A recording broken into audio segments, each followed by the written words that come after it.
Bismillahirrahmanirrahim. Assalamualaikum warahmatullahi wabarakatuh. Waalaikumsalam warahmatullahi wabarakatuh. Alhamdulillahirabbil alamin wassalatu wassalamu ala asrafil anbiya'i wal mursalin habibana wa nabiyana wa sayyidana wa maulana Muhammadin sallallahu alaihi wasallam wa ala alihi wa ashabihi wa man tabi'ahum bi ihsanin ila yaumiddin wa ba'd.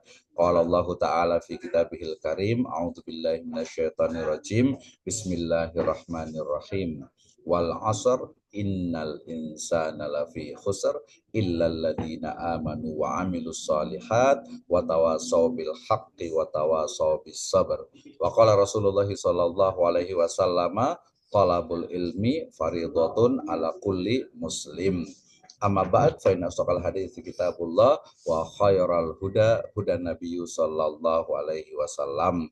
Alhamdulillah, syukur kepada Allah Subhanahu wa taala yang telah memberikan kepada kita kenikmatan iman, Islam dan juga ihsan. Shalawat dan salam kita panjatkan kepada junjungan alam Habibana wa Nabiyana wa Sayyidana wa Maulana Muhammadin sallallahu alaihi wasallam, kepada seluruh ahlul baitnya, para sahabatnya, serta orang-orang yang senantiasa mengikuti jejak sunnahnya hingga akhir zaman. Saya ucapkan terima kasih kepada seluruh mahasiswa di program studi Magister Pendidikan Agama Islam, Sekolah Tinggi Agama Islam, STAI Sirojul Falah Bogor.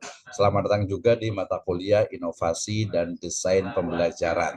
Ya, saya ucapkan terima kasih untuk Ibu Aminah Khairunisa, kemudian ada siapa nih, Pak Heke ya, STAI Sirojul Falah, ada Pak Rafiq Hidayat, ada Ibu Inawati, ada ya Pak Dian Hidayat, ada Pak Saiful Hidayat, ada Ustadz Hamdan Hussein, ada Ibu Laili Amelia, ada Ustadz Muhammad Rohmansyah, ada Ibu Kanti Wijaya, ada Ustadz Ihsan Ilahi Zohir, ada Ustadz Eko Komaini, ada Ustadz Khudri Permana Kusuma, dan Ustadz Deni Mardiana. Jazakumullahu khairan ala khudurikum fi hadhihi hissah at-thayyibah.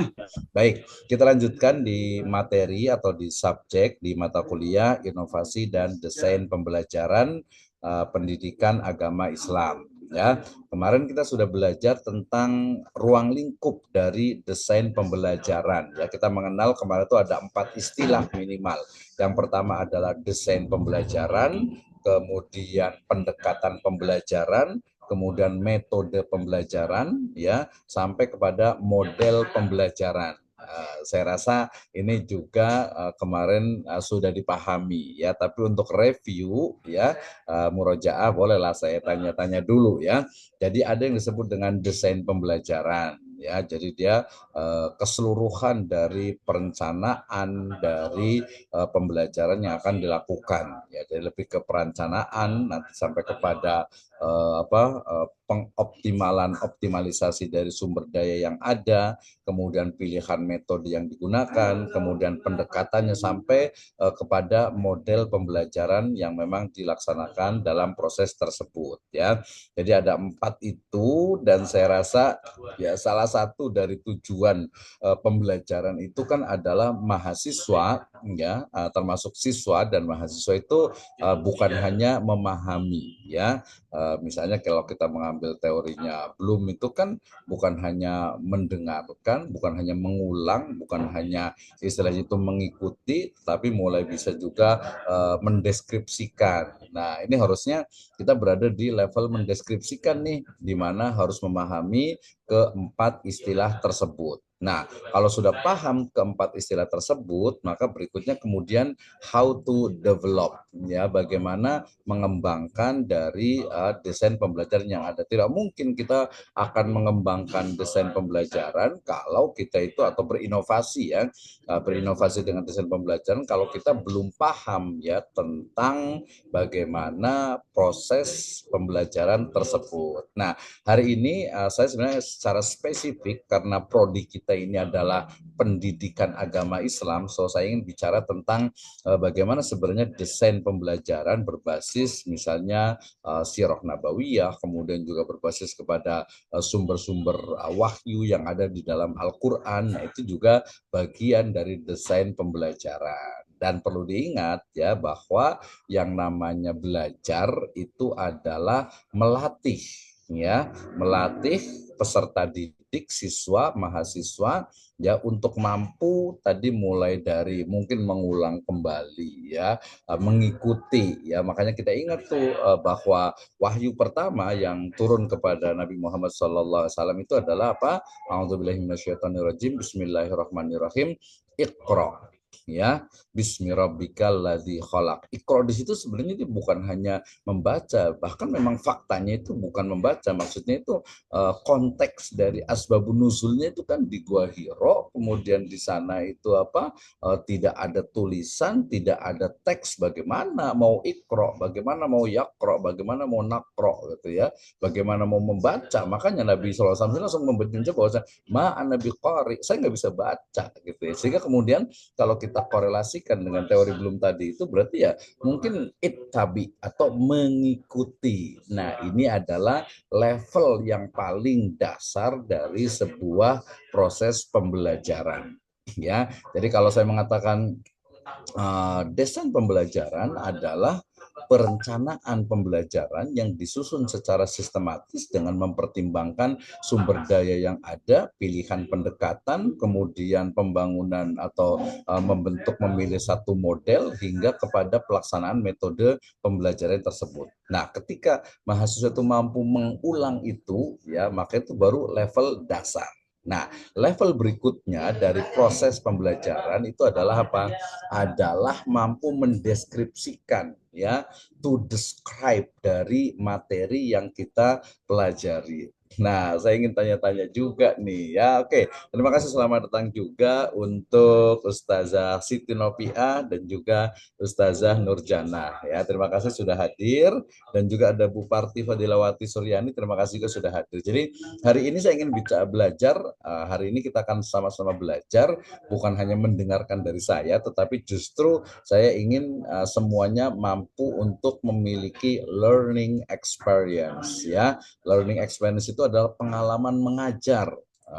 Gitu ya. Jadi bukan hanya mendengarkan, tetapi mampu tadi di level yang kedua setelah mengulangi Iqra, ya, bismi rabbikal ladzi khalaq, berikutnya adalah mendeskripsikan, ya, mendeskripsikan itu menjelaskan lah ya, menjelaskan. Nah, kita tadi itu ada 4 istilah yang harus kita kuasai.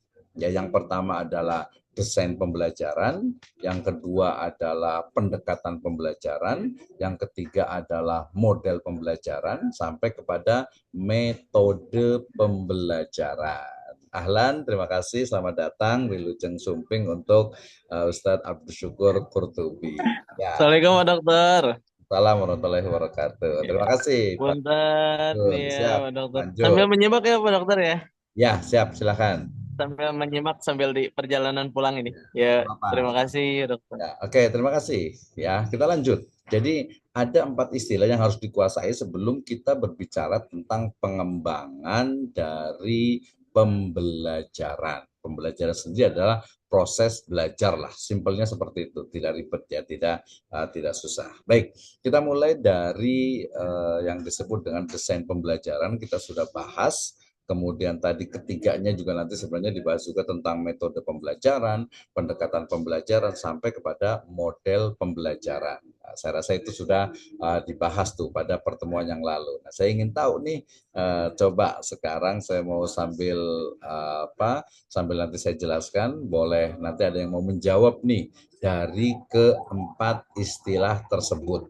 Ya, keempat istilah tersebut saya ulang lagi. Ya, yang pertama adalah desain pembelajaran, yang kedua adalah pendekatan pembelajaran, kemudian yang ketiga adalah model pembelajaran, serta yang terakhir adalah metode pembelajaran atau metode mengajar. Nah, dari keempat ini, kemudian nanti kita akan breakdown, kita akan detailkan menjadi ruang lingkup dari desain pembelajaran. Baik. Ya, silahkan nanti kalau ada yang komentar nggak usah malu-malu, nggak usah ini ya, nggak usah langsung, boleh langsung menyampaikan, atau boleh juga nih saya tanya, karena selama ini kan saya masih menggunakan metode-metode yang ceramah atau hanya lecturing saja penyampaian, dan belum banyak. Biasanya yang paling banyak tanya itu Pak Ustadz Dian Hidayat, ada Pak Eko Komaini gitu ya. Nah, nanti saya mau tanya satu-satu nih hari ini nih. Waktu kita masih cukup panjang sampai insya Allah on time jam 12. Kalau kurang-kurang 10 15 menit itu ya maafu lah ya, dimaafkan ya. Baik, kita mau sapa dulu nih. Tadi sudah alhamdulillah sudah ada 18 orang ya, 19 orang di ruangan ini ya. Kita akan bicara tentang cakupan ruang lingkup dari model pembelajaran. Oke, yang baru hadir saya mau jelaskan dulu nih ya. Yang baru hadir saya mau jelaskan dulu begini. Jadi mata kuliah kita itu adalah inovasi desain pembelajaran. Nah, inovasi desain pembelajaran berarti bagaimana melakukan inovasi ya, pengembangan dari desain pembelajaran. Nah, sebelumnya berarti harus paham tentang apa? Tentang desain pembelajaran. Nah, untuk mengetahui desain pembelajaran berarti harus memahami komponen-komponen atau bidang-bidang atau bagian-bagian dalam desain pembelajaran. Tadi karena desain pembelajaran adalah perencanaan proses pembelajaran ya, yang menetapkan modelnya, pendekatannya, mempertimbangkan sumber daya yang ada, kemudian pilihan metodenya ya, sampai kepada kalau udah metode sebenarnya sudah akhir sampai kepada evaluasi pembelajaran plus juga nanti kepada pengembangannya. Nah, sehingga kemudian dalam inovasi ini mesti atau wajib untuk memahami tentang komponen-komponen, unsur-unsur, elemen-elemen, dimensi-dimensi yang ada pada desain pembelajaran. Nah, kemarin kita sudah belajar cakupan atau ruang lingkup dari desain pembelajaran, ya, mulai dari perencanaan, ya, perencanaan pembelajaran itu berarti kalau yang paling awal sekali itu adalah tentang tentu saja adalah filsafat pembelajaran, ya, bagaimana kenapa pembelajaran itu harus dilakukan, kenapa kemudian prinsip-prinsip dari pembelajaran itu seperti apa, kemudian materinya ya seperti apa, materi yang akan disampaikan, kemudian juga model istilahnya itu pembelajarannya, kemudian pendekatannya sampai kepada nanti metode yang digunakan dalam pembelajaran. Nah, kalau saya misalnya menyampaikan seperti ini terus gitu, maka hasilnya berarti saya menggunakan lecture center learning. Ya, kenapa? Karena pembelajaran ini terfokus hanya kepada dosen, sementara mahasiswa itu hanya mendengarkan. Sebenarnya kalau pendapat saya itu sangat tidak ideal. Kenapa? Karena kalau hanya mendengarkan, sebentar itu mungkin hanya 24 hours itu sudah hilang gitu ya, sudah lupa biasanya gitu ya. Sehingga saya harapkan sih semuanya juga bisa memang mampu untuk mendapatkan apa yang disebut dengan apa? Learning experience ya, mampu menguasai, nanti bisa mengungkapkan ide dan gagasannya minimal tadi itu sampai ke level yang kedua, apa itu, yaitu level untuk to describe ya, untuk mendeskripsikan ya, mendeskripsikan, menarasikan atau menyebutkan ya tentang cakupan ruang lingkup, makna, hakikat sampai ya dari desain pembelajaran tersebut ya. Nah, ini menurut saya sangat penting sekali untuk kita kuasai. Tadi dalam bentuk verbal ya ataupun juga dalam bentuk tulisan. Nah, mungkin kalau tulisan nanti kita akan ada di mana di UTS, di ujian tengah semester. Sementara yang verbal, saya harapkan sekarang nih siapa nih yang berani ya untuk mungkin menjawab dari pertanyaan saya itu tadi ya, ada 4 ya. Nah, kita dari situ dulu. Setelah dari situ baru kita pahami desain pembelajaran, baru nanti kepada ruang lingkup desain pembelajaran. Nah, baru kita develop, baru berinovasi, mengembangkan dari desain pembelajaran khususnya dalam bidang pendidikan agama Islam. Nah, oke, kita mulai dari siapa dulu nih yang saya mau tanya nih. Ya, sebelum nanti saya juga masuk, saya punya ide gagasan terkait tadi dengan bagaimana inovasi desain pembelajaran back to our refuge ya. Artinya kita kembali kepada ya sumber dari Islam itu sendiri gitu ya. Jadi bagaimana sih sebenarnya desain pembelajaran itu yang berbasis misalnya Al-Qur'an misalnya gitu ya, berbasis pada sirah nabawiyah gitu ya. Apakah itu seperti dulu, apakah itu sudah ketinggalan atau tidak? Sebelum itu, sebelum kita berinovasi, before we innovate about the learning system dalam pendidikan Islamic education ini, terlebih dahulu kita harus pahami Biasa kayaknya harus saya sebut nama satu-satu nih kayaknya ini ya. Pak Rohman Syah kayaknya sudah siap nih untuk menjawab ini ya. Pak Rohman Syah nih. Ya kita harusnya bisa bisa ngomong nih, bisa mengungkapkan ide dan gagasannya. Kita mulai dari yang sudah siap, boleh nggak perlu apa langsung open mic, langsung open mind, langsung open kamera ya. Ada di sini yang paling rajin biasanya Pak Dian Hidayat nih. Pak Dian Hidayat bisa on, silahkan. Sebelum nanti saya ingin bicara, oh Pak Hidayat, kalau mamanya nggak usah pakai kamera juga nggak apa-apa, yang penting ada suaranya, kita berimajinasi. Tapi enggak, kalau Pak Dian ini sudah sebenarnya harusnya nilainya harus A plus nih ya. Silakan Pak Dian. Nah, pertanyaan tadi simpel ya. Jadi ada 4 istilah. Yang pertama adalah desain pembelajaran, yang kedua adalah pendekatan pembelajaran, yang ketiga adalah model pembelajaran, dan yang terakhir metode pembelajaran atau metode mengajar, boleh juga secara spesifik. Tapi saya nyebutnya dengan metode pembelajaran. Silahkan jelaskan dalam 1 sampai 2 menit saja. Silahkan. Gimana Sedian nih pendapatnya nih? Silahkan. Aduh, baik, Pak Dokter. Terima kasih. Siap. Terima kasih Pak Dokter kesempatannya. Assalamualaikum warahmatullahi wabarakatuh. Waalaikumsalam warahmatullahi wabarakatuh. Dengan tema yang diusung dengan 4 hal yang menjadi inti dari pembelajaran gitu ya, ada model, metode, desain, pendekatan dan sebagainya. Jika melihat dari suaranya agak kenceng teori, suaranya jika kita susun siap Bang. Gimana? Jika kita susun dari teori corong gitu, corong yang terbaik apa sih namanya? Iya, betul. Maka kan corong yang terbalik itu berarti kan yang paling atas itu kan kita di modelnya gitu. Model, pendekatan, metode dan metode yang terakhir gitu ya, metode yang terakhir. Di mana model ini menjadi langkah yang kita lakukan untuk membuat strategi yang akan kita terapkan di kelas. Gitu. Aspeknya kan banyak ketika membuat model ini gitu ya. Aspeknya banyak, kita melihat sumber daya dan hal sebagainya gitu kan. Itu berkaitan dengan model. Terus berkaitan dengan metode pembelajaran kan gitu ya. Pendekatan pembelajaran. Pendekatan ini Oke, kenapa nih sinyalnya kayaknya nih ya? Yang kita lakukan. Nah, sinyalnya kurang bagus. Agak ini benar-benar ya? Iya, tapi lanjut. Suaranya kurang kencang dikit. Strategi yang kita lakukan. Oh, sebentar. Ya, tapi nggak apa-apa, lanjut. Baik, lanjut. Okay.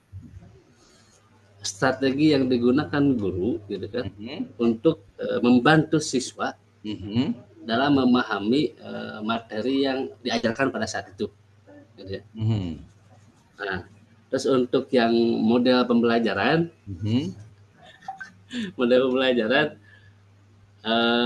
apa namanya tuh? Sudah. Saya mau ini dulu. Iya, nggak apa-apa. Tadi sudah betul sih, nggak apa-apa. Sudah 1 menit gitu ya. Jadi sebenarnya kan gini. Ya, silakan lanjut dulu. Siapa yang ya? Ya, oke. Berkaitan dengan model pembelajaran kan, kalau di kurikulum Merdeka gitu ya, kurikulum Merdeka sekarang kan ada namanya blended learning ya, sama problem based learning. Ya, betul. Problem based learning. Project based learning. Ya, sama problem based learning dan sebagainya lah, itu berkaitan dengan model pembelajaran. Yang terakhir dengan metode. Kalau metode kan ya seperti sama kita ketahui, dia ada yang ceramah, gitu ya, metodenya ada yang diskusi, dan sebagainya gitu. Ya, betul. Kurang lebih seperti itu mungkin Pak Dokter, dari kalau misalkan dari kerucutkan dari atas sampai ke bawah. Terima kasih Pak Jaya. Tapi nanti nanti kita mau tanya di hampir terakhir di sesi yang kedua, yaitu coba dan lihat nanti boleh cari searching juga di internet gitu ya, terkait dengan inovasi apa nih yang ditawarkan dalam desain pembelajaran, terutama nanti dimensi-dimensi atau bagian-bagian dari desain pembelajaran yang mungkin untuk dilakukan inovasi. Itu Oke, ya. oke, Tapi oke. nanti tenang, boleh cari-cari Siap, dulu siap. informasinya. Siap, siap. Tanya ke yang lain dulu nih. Tadi sudah betul Oke. sebenarnya. Makanya ada project based learning, ada problem based learning dan sebagainya. Itu satu kita sebut saja model ya. Sementara tadi untuk misalnya metode ya, metode kan dia lebih spesifik tuh. Ya, Betul, metode betul, betul ya, Pak. teknik mengajar lah lebih mudah. Atau Iya, misalnya itu cara mengajar. cara mengajar, ya betul, Cara betul. mengajar how to deliver material or subject to student gitu kan ya, itu lebih ke teknik atau cara mengajar itu seperti apa. Nah ini kan kita juga kalau dari sisi cara saja itu kan perlu banyak sekali inovasi ya, minimal Betul. kalau di level S2 itu mampu untuk mendeskripsikan berbagai inovasi dalam metode pembelajaran ya, baik itu mungkin yang diambil dari luar PAI kemudian bisa nggak nih dimasukkan ke dalam mata pelajaran PAI gitu ya, atau mungkin Iya. mata pelajaran PAI itu dia spesifik. Kenapa? Karena dia berbeda ya, berbeda dengan mata pelajaran lainnya, jelas beda lah ya. Misalnya kalau di PAI itu kan ada akidah akhlak kan ya. Nah, Iya, Quran hadis gitu ya sebagainya. akidah akhlak itu kan dia kadang apa ya, sangat abstrak ya, sangat abstrak Iya, ya, sangat betul, abstrak. betul. Dia harus menggunakan pendekatan, harus menggunakan metode tadi, metode mengajar yang juga khas, yang berbeda dengan subjek yang lainnya. Ah, itu kan ya. Betul. Apalagi nanti kalau mengajarkan fikih misalnya. Ya, kalau mengajarkan fikih kemudian metodenya itu sama dengan mengajarkan misalnya social science atau mengajarkan bahasa Indonesia, ya nggak klop, nggak gitu kan ya. Berbeda. Nggak nyampe. Ya gitu ya. Jadi ya ini yang banyak terjadi itu dari sisi metode gitu ya. Nah, kita nanti belum sampai ke sana sebenarnya nih. Kita mau ngomongin Siap, siap, siap. ini, tadi pertanyaan yang kedua nanti Pak Dian boleh jawab, yaitu inovasi seperti apa yang bisa dilakukan dalam desain pembelajaran tapi spesifik ya. Nanti yang kita akan bahas mulai dari perencanaannya ya, dari di desain pembelajarannya, kemudian model pembelajarannya, kemudian juga pendekatan pembelajaran sampai kepada metode pembelajaran. Kayaknya yang lebih gampang itu metode pembelajaran. Oke, saya mau gini aja yang lebih spesifik dan ini akan jadi materi saya sebenarnya hari ini, yaitu tentang bagaimana metode pembelajaran berbasis Sirah Nabawiyah.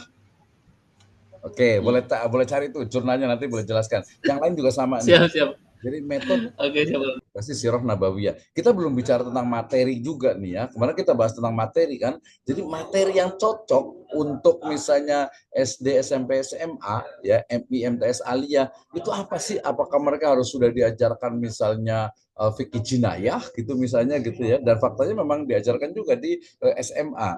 Kemudian juga ada fikih muamalah gitu ya. Kemudian nanti kalau umpamanya di akidah akhlak, nanti kita lihat nih materinya itu sebenarnya apa saja sih.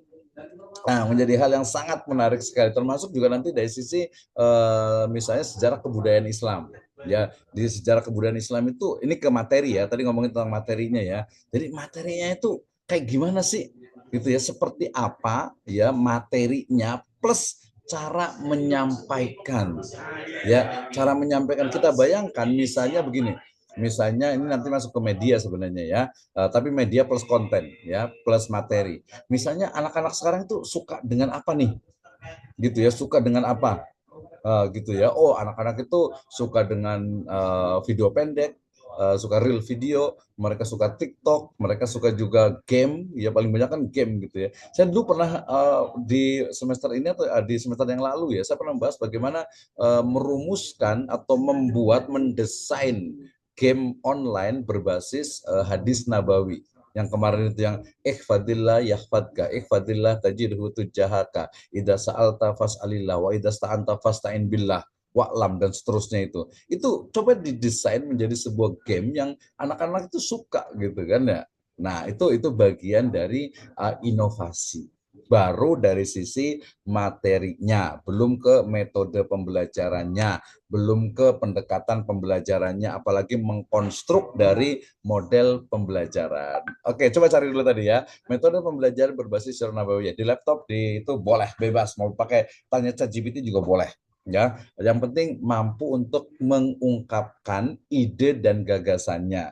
Oke, kita lanjut. Next student, kita lanjut ke berikutnya. Saya mau tanya nih, kayaknya mungkin stylenya itu mungkin sangat zuhud ya, atau sangat mungkin nggak mau pamer gitu kali ya. Jadi nggak mau kalau langsung mengungkapkan gitu ya. Jadi mungkin harus ditanya dulu nih. Kita mau tanya satu-satu nih. Ada Pak Abdul Syukur tadi masih di jalan, ada Ibu Ustazah Nurjanah juga, ada Ibu Aminah Khairunisa, ada lagi Pak Rafiq Hidayat. Siapa nih? Nggak, Pak Eko Koma ini mungkin, atau Pak Saiful Hidayat, ada Ibu Inawati juga nih, saya udah lama nggak dengar suaranya ini. Kita ingin tahu sebenarnya kayak gimana nih. Jadi nggak apa-apa kalau namanya belajar itu ya, ngomong salah itu ya udah biasa, nggak aneh gitu ya. Nggak aneh, itu namanya juga belajar. Kalau sudah bisa ya udah langsung jadi dosen aja. Seperti itu ya. Nah, tadi pertanyaannya itu lebih kepada empat istilah ya yang harus dikuasai sebelum kita bicara tentang inovasi. Pak Ustadz Iksan Ilahi Zohir mungkin boleh ini open mic-nya, atau biasanya juga Pak Khudri ini ya, mudah-mudahan sudah bisa ini bisa on kamera ataupun juga on dari mic-nya gitu ya, supaya kita bisa diskusi. Silakan Ustadz Iksan. Bisa yang lebih sepuh dulu mungkin Bapak. Nggak usah lah, nggak usah sepuh-sepuh, justru yang muda-muda itu harus semangat gitu ya. Yang sepuh mah udah masaknya lah, biarin aja gitu ya. Enggak lah. Oke, kita tanya dulu aja. Saya mau tanya dulu aja, coba. Jadi pertanyaan tadi. Iya, Bapak. Coba apa sih bedanya antara pemahaman Ustadz Iksan ini terkait dengan desain, kemudian pendekatan, kemudian model, dan juga metode pembelajaran. Silahkan sebelum kita ke inovasinya. Baik, bismillahirrahmanirrahim. Assalamualaikum warahmatullahi wabarakatuh. Waalaikumsalam warahmatullahi wabarakatuh. Desain pembelajaran mungkin lebih kepada apa namanya, metode dulu Pak ya. Metode itu kan lebih kepada cara bagaimana kita menyampaikan pelajaran. Metode itu apa? Cara kita menyampaikan materi pelajaran sehingga mungkin anak atau peserta didik itu menjadi tertarik gitu untuk menyimak dan memperhatikan. Ya, oke. Itu metode. Kalau kemudian kalau desain itu mungkin lebih kepada apa ya? Strukturnya mungkin Bapak ya. Struktur kurikulumnya mungkin seperti itu, kemudian materi pelajarannya itu mungkin desainnya gitu. Sedangkan pendekatan itu mungkin apa ya? Mungkin bingung juga saya menjelaskannya ini. Pendekatan mungkin bagaimana cara kita apa namanya menyampaikan materi kepada anak sehingga kemudian anak itu bisa menjadi lebih paham, mungkin kira-kira seperti itu Bapak. Ya, hampir sama dengan metode berarti tadi ya. Hampir sama dengan metode ya. Iya. Oke, terus kalau model? Kira-kira begitu Bapak. Mungkin nanti ada yang bisa menambahkan lebih detail lagi Bapak. Siap. Ya, oke, terima kasih Ustaz Iksan. Sinyalnya agak jelek Bapak, jadi putus-putus nih. Ya, nggak apa-apa, tenang aja. Yang penting kan niat ya, yang penting niatnya dengan semangatnya ya. Oke, Ustaz Iksan tadi terkait dengan metode, betul bahwasanya metode itu adalah cara untuk menyampaikan materi kepada siswa atau kepada peserta didik. Sebenarnya tujuannya bukan hanya mampu menyampaikan, tapi tercapainya tujuan dari pembelajaran itu. Nah, itu dia metode. Contoh-contohnya kan tadi kan banyak, ada lecturing, ada ceramah, ada diskusi, ada tanya jawab, ada game dan lain sebagainya ya dalam metode pembelajaran. Sementara tadi kalau desain sebenarnya bukan hanya struktur dari kurikulum, karena itu hanya bagian kecil dari desain, tetapi desain pembelajaran itu adalah bagaimana konstruk bangunan atau rancangan dari sebuah pembelajaran dari awal membuat RPP gitu ya sampai akhir pada evaluasi yang menghasilkan hasil dari proses pembelajaran tersebut. Nah itu adalah dari desainnya, sehingga di dalamnya materi itu ya dia bagian, konten itu dia baru bagian kecil dari desain itu sendiri. Sementara pendekatan, nah mungkin lebih mudah tuh kita kasih contohnya ya. Misalnya contoh dari pendekatan apa nih ya, misalnya contoh dari pendekatan ya apa nih misalnya, oh ada pendekatan tuh misalnya yang paling mudah itu adalah active learning gitu ya, kemudian juga ada mungkin tadi problem based learning atau project based learning, kemudian juga ada student center learning. Dia berarti apa? Berarti dia lebih ke arah pada filosofi ataupun juga nilai ataupun sesuatu yang abstrak yang ada dalam pembelajaran. Tapi bukan abstrak sih, tapi lebih kepada istilahnya itu pendekatannya. Jadi pendekatannya itu approach-nya itu seperti apa? Misalnya kalau saya ngajar seperti ini sebenarnya masih ke arah tadi ya lecture center learning atau teacher center learning ya, di mana pembelajaran itu fokus kepada guru atau kepada dosen. Padahal pembelajaran yang mutakhir, yang terkini itu lebih kepada student center learning, di mana saya selalu menyampaikan di sini yang belajar itu kan mahasiswa, ya kan? Yang belajar itu mahasiswa. Kemudian dosen itu sebagai fasilitator. Maka dosen itu harus mampu memastikan bahwa mahasiswa itu memang mampu ya menguasai dari subjek atau mata kuliah tersebut. Nah, ya kan? Nah, sehingga kemudian ya kalau bisa disalahkan, oh ini kurang tepat nih. Harusnya itu saya itu harus memastikan bahwa misalnya Pak Muhammad Rohman Syah nih, ya mampu menjelaskan dulu tuh tadi, mendeskripsikan dari model, desain, metode, pendekatan. Nah, kalau umpamanya saya nggak bisa menyampaikan, atau bukan menyampaikan, kalau saya nggak bisa mendengar bagaimana Pak Muhammad Rohman itu menyampaikan, berarti ya pembelajarannya itu kurang tercapai. Nanti ke siswa juga sama. Yang belajar itu siswa, bukan gurunya. Kalau gurunya mah, apalagi sudah lebih dari 5 tahun, 10 tahun itu sudah hafal materinya. Pembelajaran juga tahu, oh dari mulai RPP-nya, mulai dari materinya, modelnya, pendekatannya, kemudian juga sampai kepada metodenya, itu sudah lengkap semuanya. Sehingga sangat kurang ideal ketika pembelajaran itu terfokus kepada teacher ataupun lecturer. Itu ya. Jadi yang belajar itu ya mahasiswa. Sayang sekali kalau belajar itu hanya mendengarkan saja, ya. Apalagi memang materi kita memang materi yang teoritis. Nah, itu ya, ini penting sekali. Oke ya. Kemudian tadi ke Ustaz Iksan juga ya. Oh, ini sinyalnya agak ngilang nih kayaknya ya. Nah, jadi setelah kita memahami keempat istilah tersebut, maka berikutnya adalah ruang lingkup dari desain pembelajaran itu. Baru kita berinovasi terkait dengan apa? Dengan desain pembelajaran yang ada. Oke, kita lanjut ke next. Siapa nih yang kita bisa tanyakan dulu? Tiga orang lah. Satu lagi baru nanti akan menjelaskan tentang ruang lingkup dari desain pembelajaran. Silakan. Siapa nih biasanya yang istilahnya apa? Yang mau berkomentar. Yang mau ditanya siapa nih? Saya mau tanya dulu ke siapa nih? Biasanya itu Pak Denny Mardiana, silakan. Ada Ibu Inawati juga, ada Ibu Kanti Wijaya juga, Pak Ustadz Khudri juga belum nih, ya. Atau tadi siapa namanya nih? Ada tulisannya Pak Heke Staisrojul Fala. Mungkin bisa menyampaikan pendapat, ide, gagasan, dan juga pemahaman terhadap empat istilah tersebut, ya. Jadi mudah-mudahan nih pembelajaran kita itu bukan hanya lecture center learning ya, tetapi memang betul-betul kita belajar dan juga memahami, sehingga dosen itu ya nggak hanya bicara sendiri gitu ya, tapi memang bisa berdiskusi. Oke, silakan. Ada Ustadz Hamdan Hussein ya, kita undang. Ada Ustadz Abdul Syukur juga, kalau bisa berkomentar sedikit juga boleh juga ya. Ada Ustadz Heke juga tadi, silahkan untuk memberikan komentarnya. Yang lain juga sama ya, kita tanya nih, misalnya ada Bu Leli Amelia, biasa rajin, biasa terakhir-terakhir nih ya, komentar. Dari sekarang boleh ya. Kemudian ada Ustaz Saiful Hidayat juga, kemudian ada Ibu Kanti Wijaya juga ya, Pak Muhammad Rohman Syah juga gitu ya. Harus nanya nih, jangan-jangan istilahnya tuh ini kita belajar apa ya? Kok agak-agak nyambung nih, gitu ya. Nah, kita harus tanya nih, ada Pak Denny, ini yang tulisannya laptop siapa ya? Boleh kasih namanya, atau mungkin namanya laptop ya. Oke, nggak apa-apa ya. Nanti boleh kita tanya juga. Kalau mau langsung komentar juga boleh juga. Ada Ibu Parti Fadilawati Suryani, silahkan ya, ingin mendeskripsikan ya tentang model, desain, pendekatan, dan juga dari metode pembelajaran. Silahkan ya. Ada Ibu Ustazah ada Siti Nopiah mungkin juga mau berkomentar nih ya, biar nanti bisa memahami materi pada kesempatan kali ini ya.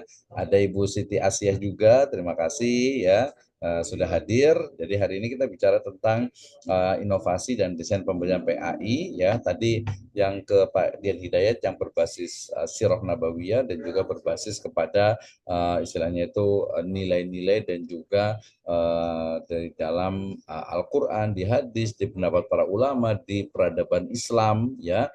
Itu juga kita pelajari. Misalnya nih ya, universitas tertua dalam Islam itu adalah ada nama itu Jamiah Nizamiyah. Nah, kita kan ingin tahu tuh bagaimana pembelajaran Jamiah Nizamiyah itu misalnya, gitu ya. Nah, kemudian ada juga misalnya Jamiah Al-Azhar misalnya. Kemudian juga apa di Khartoum, di Maroko sana, di Sudan sana, itu banyak sekali dari peradaban itu yang memang bisa kita jadikan contoh ya, base ataupun inspirasi untuk melakukan inovasi. Selain juga ya tentu saja di era AI sekarang ini kita juga bisa menggunakan ya inovasi berbasis kepada artificial intelligence. Beberapa webinar sudah kami lakukan untuk melakukan sebagai sebuah bagian dari inovasi ya. AI misalnya sebagai tool, sebagai alat itu sangat mungkin ya menjadi satu alat ya dalam inovasi khususnya dalam desain pembelajaran pendidikan agama Islam. Oh, ada Ustadz Ahmad Farid Fakhruddin ini kayaknya ya. Gimana nih Pak Ustadz, mau berkomentar silahkan. Ya silakan. Tadi tentang yang 4 dulu itu. 4 istilah itu kayak gimana penjelasannya, silakan. Mohon maaf Pak Dokter, ini tadi baru nyambung, tadi kita dalam perjalanan jadi belum Oke, siap. banyak menyimak apa yang disampaikan. Hmm. Untuk sementara ini belum Pak Dokter, karena kita masih di perjalanan. Tadi gangguan sinyal. Oke, sinyal udah bagus sekarang ya.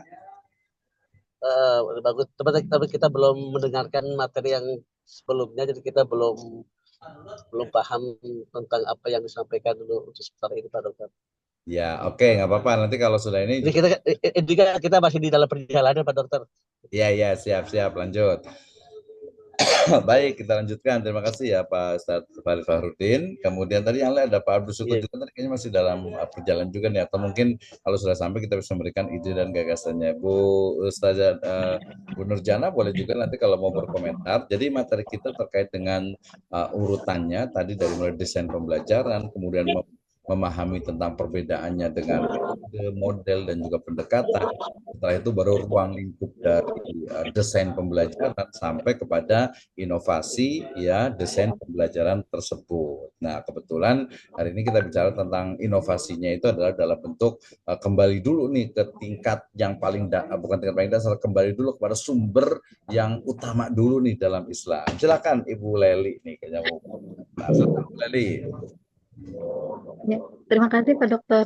Ya, mungkin ya tadi yang ini yang Pak Dokter sampaikan itu memang sesuai dengan ini ya kondisi zaman sekarang gitu kan. Iya, betul. Terkait dengan desainnya, desain pembelajaran gitu yang perangkat apa yang bisa kita gunakan terutama untuk memang keteladanan gitu ya Sirah Nabawiyah di zaman yang saat ini semua serba mudah mereka tiru gitu kan. Ketika anak di kamar pun kita nggak tahu nih ngapain di kamar gitu kan. Tahu-tahu kemudian kita terdengar kabar ada tawuran keluar dan lain sebagainya gitu kan.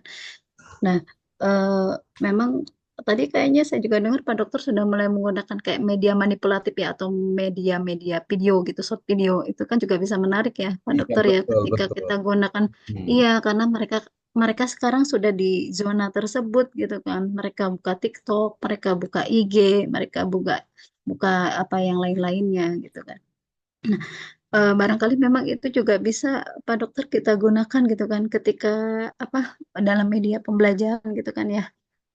Kita bisa buat secara langsung gitu anak-anak kita jadikan sebagai tokohnya gitu dilibatkan dalam pembuatan video tersebut gitu kan anak-anak kita libatkan juga dalam skripnya seperti apa skrip narasi nanti yang akan kita buat videonya seperti apa jadi ada pesan-pesan moral yang bisa kita buat di media-media video gitu kan yang sifatnya short video tapi syarat makna dengan apa yang mau kita sampaikan gitu. Walaupun pendek videonya, tapi penuh makna dengan apa yang mau kita pesankan di video itu Iya, tentang benar. adab misalkan atau pengenalan tentang apa sih? Ya seperti itu. Mungkin itu aja Pak Dokter ya. Terima kasih Pak. Oke, terima kasih. Nanti kita kasih satu contoh ini juga nih, Bu Leli nih. Kita kasih apa?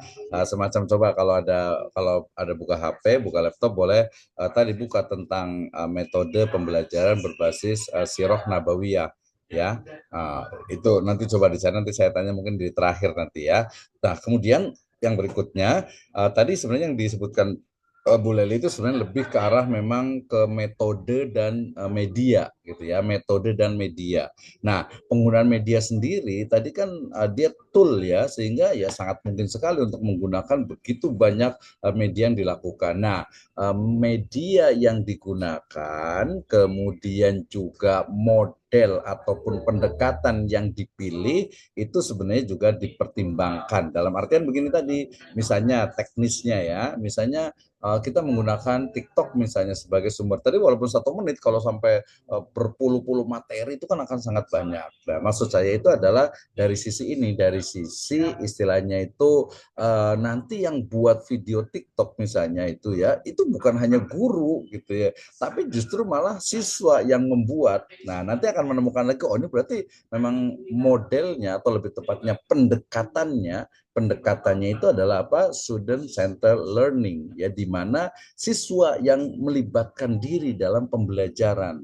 Kalau umpamanya gurunya ya kadang mungkin ya bosen juga gitu, nggak ada gayanya, hanya menyampaikan kadang apalagi Ya kalau betul. presentasinya itu kurang bagus. Jadi siswanya harus lebih Anak-anak ya, benar-benar. Hmm. Ya, misalnya tuh di Sirah Nabawiyah misalnya, udah mereka misalnya 1 menit itu menjelaskan tentang misalnya nasab dari Khalifah Abu Bakar As-Siddiq misalnya. Itu kan nanti video kan akan banyak sekali ya, dan mumpung belum ada istilahnya itu batasan gitu kan ya. Ya, video juga banyak, jadi sedikit-sedikit dan itu akan dilihat oleh banyak orang termasuk melatih mereka tadi untuk apa? Mengungkapkan ide dan gagasannya. Kayaknya nih saya juga punya ide juga nih, nanti kayaknya nanti semua masuk yang di sini wajib nih untuk membuat video 1 menit, masa nggak bisa sih, kebangetan kan ya, buat video 1 menit tentang topik tertentu atau tentang desain pembelajaran ini, saya rasa bisa gitu ya. Nah itu tadi Bu Leli ya, jadi bukan hanya dari sisi medianya, karena kalau desain itu kan dia keseluruhan rancangan, nama juga desain kan ya, rancangan dalam proses pembelajaran dari awal sampai akhir, termasuk misalnya ya kemarin itu misalnya kalau pembelajaran di tempat-tempat tertentu di beberapa kampus itu mereka dibatasi hanya 20 orang ya. Di level PhD, di level doktoral itu teman-teman di profesor di UK, di Malaysia misalnya gitu ya, mereka akan mengatakan bahwa saya itu punya bimbingan untuk PhD ini itu eh, 4 orang atau 5 orang katanya, itu sudah sangat berat sekali. 3 orang bimbingan itu sudah sangat berat. Dalam artian apa? Karena semakin sedikit itu semakin intens ya, sehingga kemudian dalam proses pembelajaran misalnya ada salah satu sekolah juga yang menerapkan misalnya ini langsung ke inovasi yang tadi berbasis siroh ya. Jadi bagaimana jumlah dari pembelajar, jumlah dari siswa itu tidak boleh lebih dari 12 siswa ya. Jadi nggak boleh lebih dari 12. Kalau ada 13 ya 13 mungkin masih bisa lah satu, tapi kalau sudah 14 maka dia harus dipisah. Ya, pokoknya satu kelas itu 12. Ini berbasis kepada bagaimana ketika Nabi SAW itu beliau itu menjadikan tawanan perang Badar itu untuk mengajarkan anak-anak kaum muslimin dan dibatasi itu hanya 12 orang. Gitu kan ya. Jadi 12, jadi satu guru itu mengajar 12 orang. Bisa jadi satu kelas itu bisa jadi di beberapa sekolah itu 2 orang, yang satu asisten, yang satu guru utama. Ini untuk apa? Tadi ingat, pembelajaran itu kan tujuannya itu adalah apa? Agar tujuan dari pembelajaran itu tercapai. Jadi sayang sekali nih ya kalau umpamanya mata kuliah kita udah pertemuan yang keempat kelima gitu ya, kemudian ternyata masih belum paham tuh apa itu desain pembelajaran. Ini kita bagaimana mau berinovasi ya kalau umpamanya cakupannya saja belum jelas atau belum paham. Nah itu ya. Jadi Bu Lali lebih kepada bagaimana tadi metodenya, belum lagi nanti RPP-nya. Jadi kan begini, untuk mengukur nanti sampai kepada evaluasi juga, untuk mengukur keberhasilan dalam proses pembelajaran itu kan harus didesain, harus dirancang. Seperti apa nih? Misalnya sekarang itu berubah dengan kurikulum Merdeka ini menjadi bukan lagi ujian tengah semester, ujian akhir semester, tapi lebih kepada assessment. Ya walaupun itu bahasa Indonesia ya, bahasa Inggris ya, assessment ya, penilaian. Jadi lebih kepada penilaian bukan ujian. Ya sehingga kemudian memang di perguruan tinggi sendiri harusnya memang bukan ujian. Ya kalau ujian itu seolah-olah itu ya menguji atau mengevaluasi, tapi lebih kepada mengukur sebenarnya, measurement gitu ya, mengukur daripada kemampuan ini seorang mahasiswa ini kemampuannya seperti apa nih ketika materi sudah disampaikan.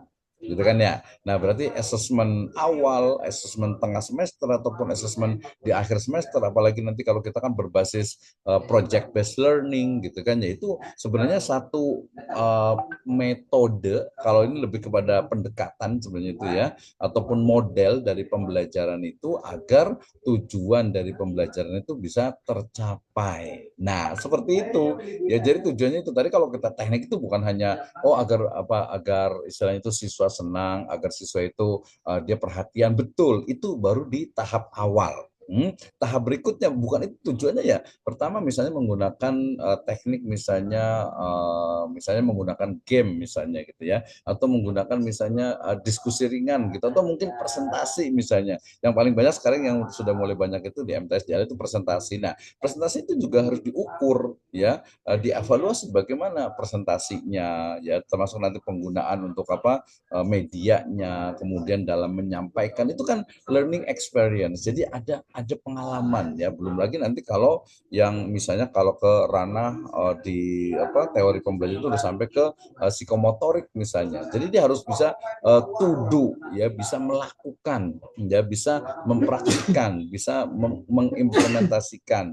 Nah, ya, kalau nah seperti itu ya. Artinya dalam pembelajaran tujuannya jelas. Nah, kalau didesain berarti dari awal nih ya, dari awal kan desain itu kan merancang. Jadi rancangan. Jadi kalau mata kuliah kita diganti dengan bahasa Indonesia berarti inovasi bahasa Indonesianya ya temuan ya, atau pengembangan lah ya. Jadi pengembangan rancangan pembelajaran PAI gitu kan ya. Jadi inovasi desain pembelajaran. Jadi bukan hanya tadi kalau media ya itu salah satu bagiannya, materi itu salah satu dari bagiannya, cakupannya tadi saya bilang itu, kemudian metode, teknik, cara mengajar itu juga salah satu bagiannya, kemudian juga evaluasi tadi, assessment itu juga salah satu dari bagian, sampai kepada scoring itu adalah bagiannya, sampai kepada nanti kepada istilahnya itu untuk peningkatan setelah dievaluasi gitu, ditingkatkan bagaimana solusinya untuk melihat kemampuan dari siswa dalam proses pembelajarannya. Nah, itulah yang dimaksud dengan desain pembelajaran. Nah, oke, terima kasih Bu Leli. Nah, berikutnya Bu Leli kita boleh coba sambil lihat tadi tentang bagaimana sih sebenarnya mungkin bisa ke materinya, bisa ke medianya, bisa ke objeknya misalnya. Ya, saya mau cerita tentang begini. Hampir masuk ke materi sih ya, jadi saya singgung-singgung nih. Jadi Nabi SAW ya, kanjeng Nabi Muhammad SAW, ketika beliau itu mengajarkan ya para sahabatnya, pernah nggak menggunakan media? Nggak pernah Pak lah, mana ada media di situ. Salah ya.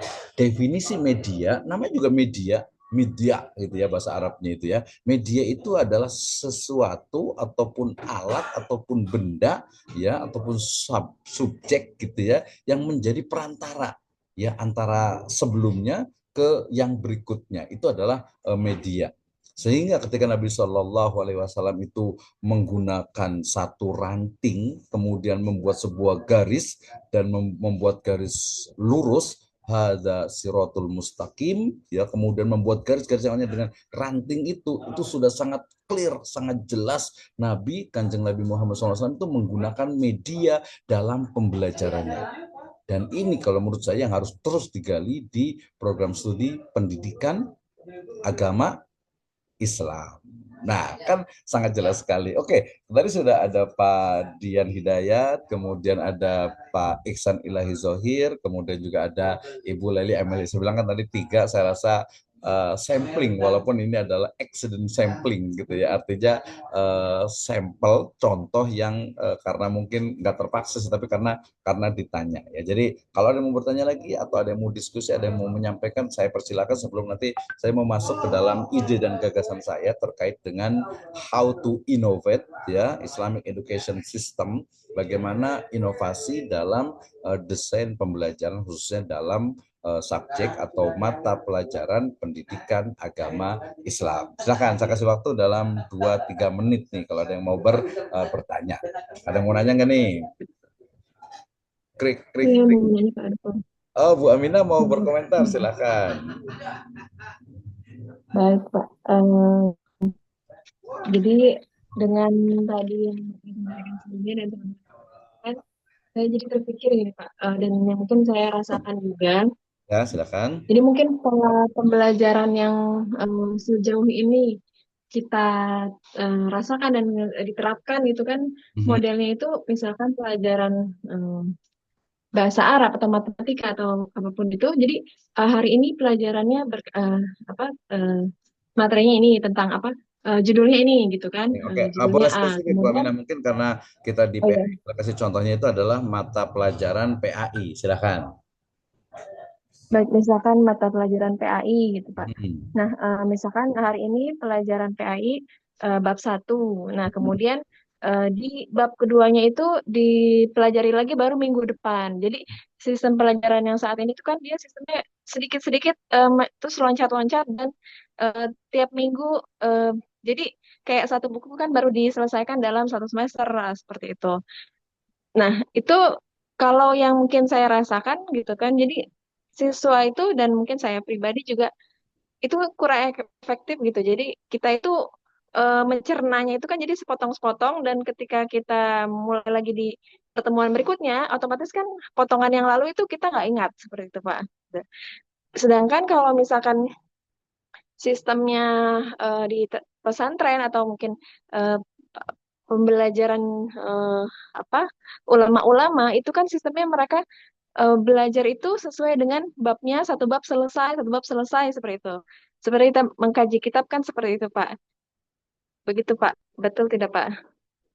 Jadi bab tentang toharoh selesai, bab tentang toharoh sampai selesai sampai dipraktekkan. Jadi eh, udah selesai bab itu, apa naik ke bab berikutnya apa seperti itu. Sedangkan kalau pembelajaran yang kita pelajari di sekolah-sekolahan itu kan bab tentang toharoh itu tidak langsung selesai, tapi cicil nanti minggu depan ketemu lagi. Jadi si anak itu belajar tentang toharoh itu dalam satu semester yang dia di apa namanya ditutup dengan pelajaran-pelajaran yang lain. Jadi kalau misalkan mungkin nggak gitu, jadi kita buat sistem belajar, apakah mungkin di sekolah boleh nggak dia punya kurikulum sendiri? Jadi misalkan bab pelajaran atau misalkan dalam seminggu itu kita fokus belajar tentang pelajaran bahasa Arab seperti itu. Jadi kupas tuntas atau jangan seminggu lah sebulan misalkan. Sebulan belajar bahasa Arab fokus selesai tuntas lolos dan otomatis kan ingat seperti itu kan. Kemudian juga sebulan kemudian baru belajar tentang apa materi-materi yang utama misalkan matematika atau apa seperti itu. Nah itu apakah bisa diterapkan gitu Pak? Karena yang saya rasakan kalau misalkan kita belajar itu sedikit-sedikit dan diulang di materinya minggu depan baru di apa namanya di belajar kembali pasti kita nggak bisa yakin kalau apa yang udah kita pelajari itu bakalan masih ingat seperti itu Pak. Baik Pak. Gitu. Oke, terima kasih Bu Aminah Khairunisa nih. Berarti sudah nyambung nih ke apa materi ataupun mata kuliah kita hari ini ya. Jadi itu adalah sebuah ide gagasan yang sangat brilian. Dan itu sudah dipikirkan dan bahkan dipraktekkan dengan namanya itu kurikulum yang sifatnya itu dia tematik gitu ya. Tematik saya pernah riset juga di Singapura, di nama itu mereka tuh life system atau life learning, di mana pembelajaran itu betul-betul memang tematik sampai selesai gitu ya, baru nanti dikaitkan dengan apa, dengan materi-materi yang lainnya. Misalnya begini, hari ini kita belajar tentang Khalifah Umar bin Khattab Ya, maka kemudian ketika belajar Khalifah Umar bin Khattab, bahasa Arabnya pun diambil dari sirah itu. Kemudian nanti fikihnya pun diambil dari sirah itu. Kemudian nanti akidah, akhlaknya pun diambil dari topik utama itu. Jadi dia lebih ke arah apa? Maudhu'i atau tematik. Ya, itu sebagai salah satu contoh, sehingga kemudian memang tidak ada istilahnya itu perloncatan gitu ya, perloncatan dari sebuah materi. Nah, berarti kalau ditanya apakah itu bisa dipraktekkan, ya bisa, ya sangat bisa, ya sangat bisa. Tinggal nanti kita tentukan, tentu saja tadi yang disebutnya itu adalah apa, desain kurikulumnya. Dan ingat tadi kan desain kurikulum itu hanya atau itu bagian dari desain pembelajaran. Ya, jadi desain kurikulum tadi itu PI-nya itu dia bagian dari desain pembelajaran. Nanti kemarin kita akan bagikan dari mulai rancangannya, kurikulumnya, medianya, metodenya, pendekatannya, modelnya. Nah, itu yang dibahas dalam desain pembelajaran. Sehingga kemudian kalau ingin menerapkan pola, ya udah berarti kelas 1 di misalnya di 1 bulan pertama gitu ya, secara terus-menerus atau mungkin bisa 1 hari gitu ya, itu belajar wudhu gitu ya. Jadi belajar wudhu itu dia perlu berapa jam sih untuk menguasainya, teorinya sampai kepada prakteknya. Nah, tentu saja di desain pembelajaran itu di RPP itu kan sudah dirancang bahwasanya ketika belajar wudhu misalnya gitu ya, jadi siswa mampu untuk, misalnya ini tujuannya ya, siswa mampu untuk melaksanakan atau mempraktikkan tata cara wudhu yang benar. Nah, itu kan berarti berarti tujuan pembelajaran itu adalah paham atau tahu cara berwudu. Nah, metodenya kan beda-beda. Ada yang mungkin dia teori dulu. Kenapa? Karena ketika menjelaskan tentang wudhu kan berarti dia harus tahu, oh air yang harus digunakan apa nih. Nah, kan bukan air sembarangan gitu ya. Artinya air yang dia itu suci dan mensucikan gitu ya. Dan teori-teori tentang air yang lainnya. Sehingga kemudian ketika dia berwudhu, berarti dia memerlukan waktu. Oke, wudhu itu mungkin sekitar 200 menit cukup lah ya. Nah, nanti tergantung juga kepada tadi sumber dayanya, ya gurunya, kemudian medianya, kemudian ruang kelasnya, termasuk juga sarana prasarananya dan juga jumlah dari siswanya. Ya kalau kita ngajar satu kelas itu sampai 40 orang ngajarin satu wudhu satu-satu, ya lo dilihatin ya nggak mungkin kan 1-2 jam gitu kan. Nah, sehingga kemudian ya kalau ide gagasan inovasi seperti itu sangat mungkin untuk diterapkan, tinggal nanti kebijakan dari kepala sekolah atau yayasan atau bidang kurikulum tentu saja ingin melakukan, oke kita kayaknya mau seperti ini aja deh, dan itu sudah banyak dilakukan dengan model tematik. Termasuk juga ada tadi satu sekolah Islam juga yang mereka menerapkan begini, karena ada satu problem misalnya terlalu banyak nih pelajaran yang harus dibebankan kepada siswa gitu ya, apalagi nanti kalau di pesantren. Sehingga kemudian udah untuk di level kita sebut saja level 1, kelas 1 sampai kelas 3 itu fokus saja kepada 2 mata pelajaran, yaitu apa? Yaitu Al-Qur'an dan iman. Ya, jadi mereka belajar Al-Qur'an, mereka belajar keimanan, udah itu aja. Nah, nanti kalau sudah kelas 4 gitu ya, itu baru belajar tentang sirah, tentang fikih gitu ya, tentang misalnya apa Quran hadisnya, akidah akhlaknya, termasuk pembelajaran bahasa Indonesia, bahasa Arab, bahasa Inggris, matematika dan lain, IPA, IPS dan sebagainya. Nah, itu adalah satu inovasi, ya kan ya.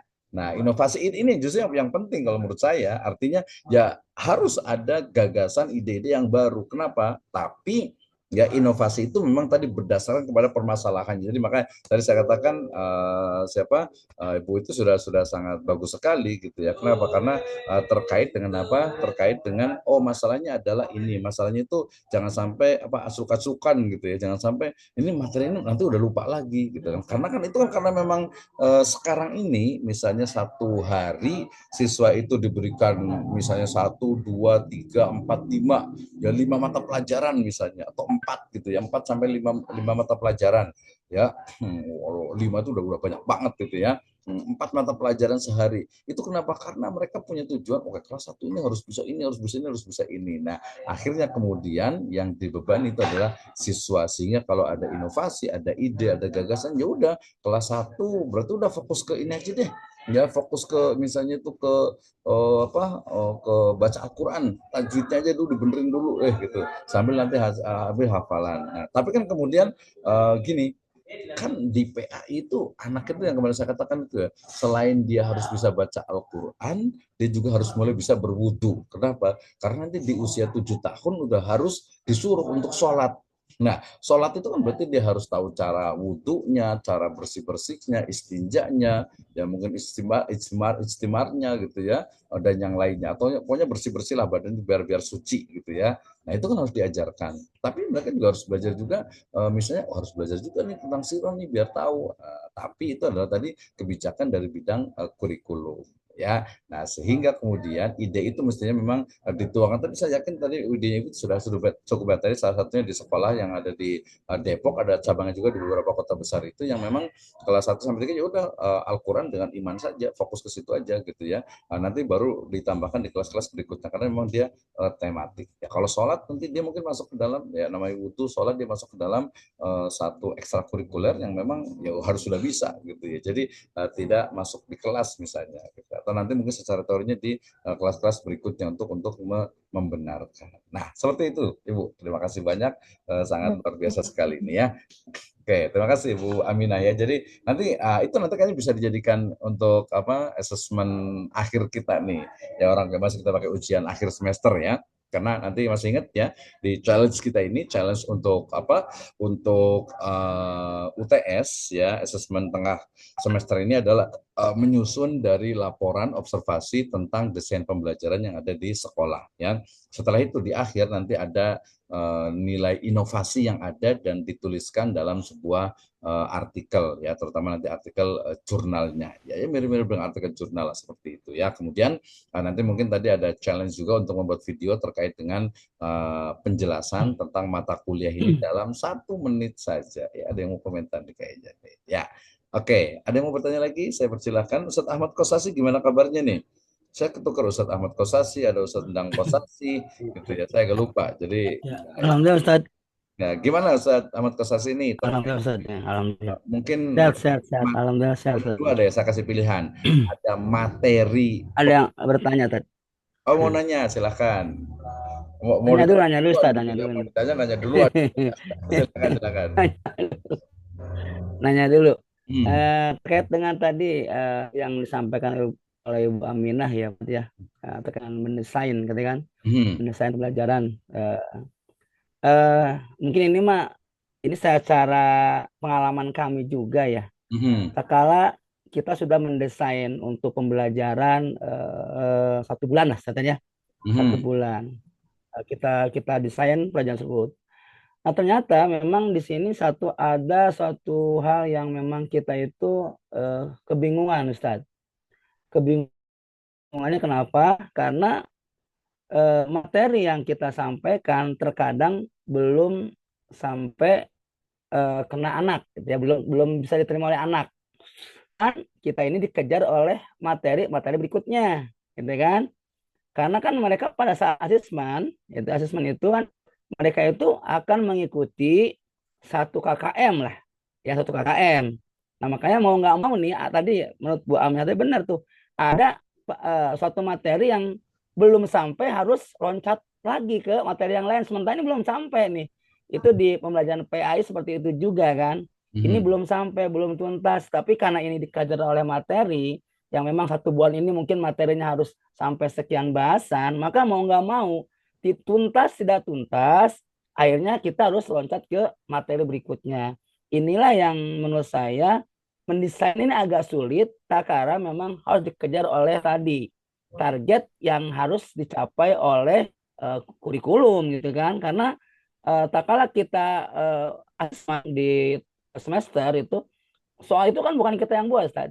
Soal itu yang dibuat oleh orang lain gitu kan. Mungkin kalau kita yang buat apa yang kita bahas, apa yang kita desain, itu yang akan kita soalkan kepada anak-anak. Namun pada saat kita menerima soal ini yang buat adalah dari pihak lain gitu kan. Nah ini yang menyulitkan kita, kita sudah membuat sedemikian rupa desain, namun pada saat pembelajaran ini sangat tidak tercapai. Kenapa? Karena tadi dikejar oleh target.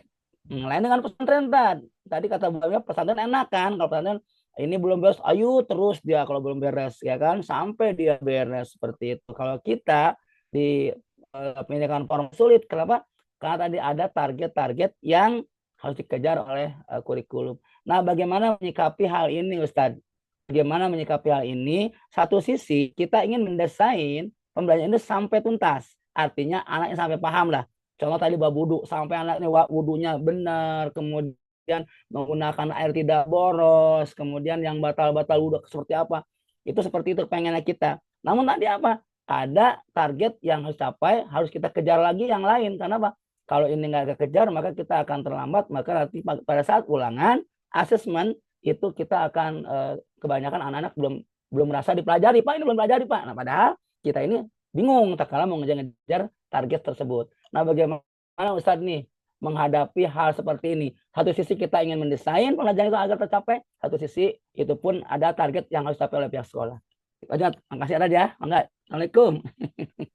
Waalaikumsalam warahmatullahi wabarakatuh. Baik, terima kasih Pak Ahmad Kosasi, luar biasa nih ya. Jadi kita punya masukan baru terkait dengan materi ini ya, materi pada pembelajaran pendidikan agama Islam ya. Tadi dikejar-kejar, kemudian juga istilahnya itu apa, harus sesuai dengan target lah istilahnya gitu ya. Harus sesuai dengan apa, kurikulum yang berjalan. Nah, ini kemudian sehingga kemudian kadang gurunya atau mungkin juga kepala sekolah itu merasa, wah, apalagi tadi kalau dalam assessment, dalam ujian itu ternyata soalnya tuh bukan dari kita gitu, bukan dari yang mengajarkan gitu, tapi dari pihak lain misalnya gitu ya. Nah, ini tentu ini menjadi sebuah problem, sebuah permasalahan yang memang harus kita selesaikan. Nah, bagaimana cara menyelesaikannya? Pertama ya, jadi mestinya ya ini pentingnya mata kuliah desain pembelajaran. Jadi jelas kan di setiap awal semester itu kan ada rapat guru ya dalam menentukan desain pembelajaran yang akan berlangsung ya setiap semester atau berlangsung sepanjang semester. Jadi bukan hanya yaudah kita kan udah tiap tahun pakai kurikulum ini, udah jalan terus aja, tidak ya. Mestinya di awal semester itu kita refresh kembali tentang desain pembelajaran yang akan dilaksanakan. Termasuk juga tadi evaluasi di semester sebelumnya yang kemudian menjadi input, menjadi masukan dalam proses pembelajaran di semester berikutnya. Nah, ini menjadi sangat penting ya. Oke. Ada tambahan? Cukup, cukup. Ya. Ya. Oke, baik, lanjut lagi. Nah, jadi pertama itu solusinya adalah memang menentukan dari ini ya, dari desain pembelajaran PAI di awal semester. Pastikan bahwa guru, kemudian juga kepala sekolah, bagian kurikulum, yaitu memahami desain pembelajarannya. Mulai dari tadi salah satu yang diperbincangkan adalah tentang materinya. Nah, itu tentang materinya, di mana materi ternyata evaluasi nih di semester dulu itu ternyata materinya itu nggak selesai nih, nggak tuntas nih, gimana? Apakah waktunya perlu ditambah? Nah, itulah pentingnya desain pembelajaran dan juga RPP. Jadi RPP itu bukan hanya ditulis kemudian tidak dilaksanakan atau mungkin ngikuti tapi udah nggak selesai, udahlah, yang penting kita lanjut ke materi berikutnya. Ya, tidak seperti itu mestinya dalam proses pembelajarannya. Kenapa? Berarti KD-nya itu untuk kompetensi dasarnya, kemudian kompetensi yang istilahnya harus dikuasainya itu kan berarti belum selesai. Nah, ini menjadi PR untuk kita. Berarti saran saya sebaiknya memang tadi untuk rancangan desain pembelajaran itu setiap awal semester itu selalu didiskusikan atau dibahas oleh kepala sekolah, bagian kurikulum dan juga guru ya PAI, sehingga oke, kemarin itu ternyata nggak bisa nih, siswa itu belum paham tentang pembatal wudhu, berarti ya udah, berarti jamnya ditambah, di RPP-nya juga ditambahkan di situ, seperti itu ya. Nah, kemudian tadi kalau terkait dengan istilahnya itu termasuk juga mungkin nanti dievaluasi ini apa nih, kan makanya ada evaluasi kan. Jadi apakah memang jamnya kurang, materinya terlalu banyak, atau mungkin time management dari gurunya, atau mungkin ada kehadiran yang kurang. Nah, itu dievaluasi, nanti evaluasi pembelajaran itu ya sebenarnya ya. Tapi itu nanti menjadi input dalam menyusun desain pembelajaran PAI. Nah, seperti itu Ustaz Ahmad Kosasi. Ada tambahan? Silakan. Terima kasih Ustaz. Oke. Jadi itu ya salah satu problem yang dihadapi di PAI memang ya, dan saya rasa ya tadilah solusinya itu. Jadi di RPP-nya dilihat dulu gitu ya. Nanti masuknya itu ke evaluasi pembelajaran ini di bagian akhir dari desain pembelajaran. Ini makanya kan saya selalu menanyakan misalnya dalam proses pembelajaran itu ada nggak sih feedback dari siswa? Ada nggak sih misalnya evaluasi guru oleh siswa, kan biasanya saya nanya-nanya itu di MTS ada tuh gitu ya. Nah tapi kemudian oleh kurikulum kan sebenarnya tadi ada observasi yang dulu disebut dengan supervisi itu kan ada juga tuh ya kan ada tuh. Iya, iya, Kemudian ada. itulah nanti yang menjadi input untuk untuk perbaikan dan juga menyusun rancangan atau desain pembelajaran PAI, termasuk juga nanti memasukkan hal-hal baru yang istilahnya itu sesuai dengan tuntutan zaman. Kalau kita ikutin kurikulum terus gitu ya, aduh itu kurikulum udah lama banget, udah nggak pernah ngomongin AI, nggak pernah ngomongin mungkin multimedia dan sebagainya, ya udah ketinggalan. Makanya ya bahkan kalau di perguruan tinggi itu yang namanya RPS ya itu hanya berlaku 1 semester 1 kali gitu ya. Jadi nggak berlaku terus gitu ya ketinggalan lah karena perubahan itu terlalu cepat gitu ya. Termasuk juga nanti kita lihat dari karakter siswa ini ya, sehingga kemudian mungkin ini juga menjawab nih kenapa sih kurikulum berubah-ubah. Sebenarnya jawabannya kalau kurikulum berubah-ubah juga karena kebijakan pemerintah dan juga mungkin uji coba dan juga menerapkan ide-ide gagasan baru yang sesuai dengan perkembangan zaman dari kita sebutnya hasil bahasa itu ijtihad mereka. Ya bisa jadi mungkin banyak kendala. Kalau banyak kendala ya berarti diperbaiki, ya diusulkan ini masalahnya, ini masalah. Makanya ada diskusi, awalnya ada sosialisasi, diskusi dan juga evaluasi. Itu ya. Jadi bersama Kosasi mungkin nanti kalau untuk nyusun dari RPP-nya, nyusun materinya, kita spesifik ke materi ya. Itu sebaiknya memang memperhatikan tadi jam pembelajarannya kan saya rasa jelas ya. Tapi kalau ternyata ini kurang nih semester kemarin, ya udah mau ditambah atau mungkin materi yang mungkin tidak terkait langsung itu kita buang misalnya gitu, kita gantikan dengan materi yang penting. Dan itu kesepakatan sebenarnya tugas tanggung jawab dari bagian kurikulum dengan guru pengampu itu ya untuk bisa menyampaikan materi tersebut. Jadi fokus kepada materi dan di situ juga tadi harus ada inovasi. Misalnya inovasinya menerapkan atau menetapkan jam itu menurut saya sangat penting. Saya rasa ini juga salah satu dari kelemahan sistem pendidikan kita nih, di mana ketika menyebutkan jam ya udahlah kita SKS berarti 50 menit aja. Oh ya udahlah kita jangan 50 menit, kepanjangan kayaknya 40 menit aja deh, atau mungkin 35 menit aja deh. Nah, itu aja deh yang tidak berbasis kepada data atau kepada teori atau kepada sebuah kebutuhan. Jadi kita nggak bisa nih, misalnya di sekolahan itu rata-rata 40 menit, ya 45 menit. Ini apakah memang sudah sesuai atau mungkin ngikutin yang sudah ada saja. Nah, itu perlu adanya evaluasi because all of you are the master. Anda adalah seorang master bidang pendidikan agama Islam yang bukan hanya mengikuti saja, tetapi juga harus ada pengembangan dan juga inovasi. That's from me. Ya, terima kasih Ustaz Ahmad Kosasi. Ya, ini udah lebih. Ya, saya mau buat materi tentang apa sih namanya yang ide gagasan saya mungkin dalam 15-20 menit ke depan ya.